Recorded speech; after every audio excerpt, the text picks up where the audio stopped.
Good morning. എന്തൊക്കെയുണ്ട് വിശേഷം? സുഖമല്ലേ എല്ലാവർക്കും? അപ്പം മാമ്പഴത്തിൻ്റെ കാലമാണല്ലോ ഇത്. അപ്പം നമുക്കൊരു മാമ്പഴ പുളിശ്ശേരി ഉണ്ടാക്കാം. അതിനുവേണ്ടി ഞാൻ 3 മാങ്ങ എടുത്തിട്ടുണ്ട്. നമ്മുടെ നാട്ടിലൊക്കെ കിട്ടുന്ന കടുക്കാച്ചി മാങ്ങയുണ്ടല്ലോ, അങ്ങനത്തെ കുഞ്ഞു മാങ്ങയാണ് മാമ്പഴ പുളിശ്ശേരി ഉണ്ടാക്കാൻ നല്ലത്. ടേസ്റ്റി അതാണ്. ഇതിപ്പോൾ കടയിൽ നിന്ന് വാങ്ങിയ മാങ്ങയാണ്. 3 എണ്ണം എടുത്ത് തൊലിയൊക്കെ കളഞ്ഞ് മുഴുവനായിട്ടും എടുക്കുന്നുണ്ട്. ഇനി നമുക്കിതൊന്ന് വേവിച്ചെടുക്കണം. അതിനു വേണ്ടി ഞാൻ വെള്ളം ചേർത്തു. ഇനി അതിലേക്ക് നമ്മൾ മുളക് പൊടി, മഞ്ഞൾപ്പൊടി, ഉപ്പ്, പിന്നെ ഒരു ചെറിയ കഷ്ണം ശർക്കര ഇതും കൂടി ചേർത്ത് നമുക്കിതൊന്ന് വേവിച്ചെടുക്കാം.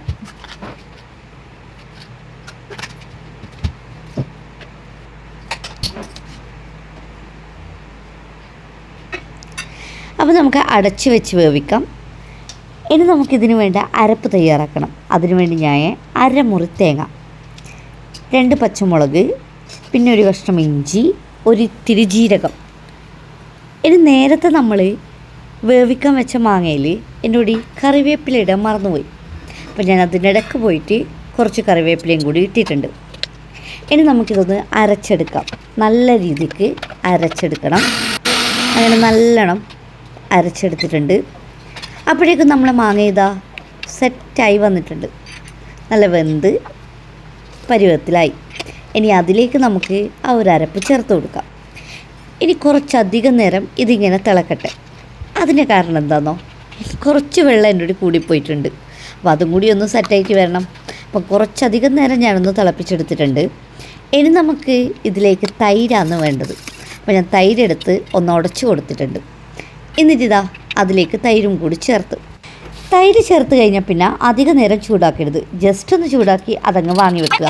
ഇനി നമുക്ക് ഇതിലേക്ക് താളിച്ച് ചേർക്കണം. അതിനുവേണ്ടി ഞാനൊരു പാൻ അടുപ്പത്ത് വെച്ച് ചൂടാക്കിയിട്ടുണ്ട്. ഇനി അതിലേക്ക് ഒരു ഇത്തിരി വെളിച്ചെണ്ണ ചേർത്തു. ഇനി അതിലേക്ക് നമുക്ക് ചൂടായി വരുമ്പോൾ കടുക്, വറ്റൽമുളക്, കറിവേപ്പില ഇത് 3 കൂടി ചേർത്ത് നന്നായിട്ടൊന്ന് താളിച്ചെടുക്കാം. ഇനി ഇത് നമുക്ക് നമ്മളെ കറിയിലേക്ക് മിക്സ് ചെയ്യാം. നല്ല രീതിക്കൊന്ന് മിക്സ് ചെയ്ത് കൊടുത്താൽ നമ്മുടെ മാമ്പഴ പുളിശ്ശേരി തയ്യാറായി. നല്ല അടിപൊളി ഒരു കറിയാട്ടോ. എനിക്ക് ഭയങ്കര ഇഷ്ടമാണ്. ഞാൻ ആദ്യമായിട്ട് ഈ ഒരു കറി കൂട്ടിയത് വയനാട് പോയപ്പോഴാണ്. അവിടെ ഒരു കുടുംബശ്രീക്കാരുടെ ഹോട്ടലിൽ നിന്നാണ് ഫസ്റ്റ് ടൈം ഞാൻ ഒരു മാമ്പഴ പുളിശ്ശേരി ടേസ്റ്റ് ചെയ്തത്. പിന്നീട് ഞാൻ അതിൻ്റെ ഫാനായിട്ട് മാറിയിട്ടുണ്ട്. പക്ഷേ ഇവിടെ എല്ലാവർക്കും ഇതിൻ്റെ ടേസ്റ്റ് അത്ര ഇഷ്ടമല്ലാത്തത് കൊണ്ട് ഇടയ്ക്കെപ്പോഴോ എൻ്റെ ആഗ്രഹത്തിന് വേണ്ടി മാത്രം 1-2 തവണ മാത്രമേ ഞാൻ ഉണ്ടാക്കിയിട്ടുള്ളൂ.